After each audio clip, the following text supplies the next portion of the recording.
Welcome! The Eldorado SELPAs have created this quick video tutorial to address commonly asked questions. Following the tutorial, we encourage you to explore our professional learning catalog by scanning the QR code at the bottom of the screen. Let's get started. Locate the student record and navigate to the current IEP.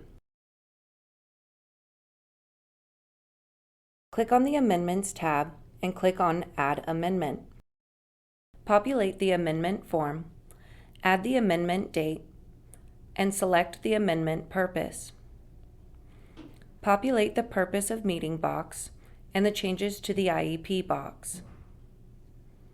Scroll to the bottom of the page and select Yes or No. Does this amendment require additional forms?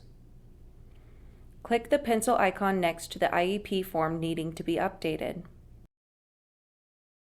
Edit and save the form. When finished editing any necessary IEP forms, click the Return to Amendment button. To affirm the amendment, click the Affirm button from the amendment form. Click Yes. Confirm the plan effective start date for this amendment. Update the Parent Signature Radio button and click Continue. If no CalPADS errors are received, click Continue. Select the forms used in the amendment.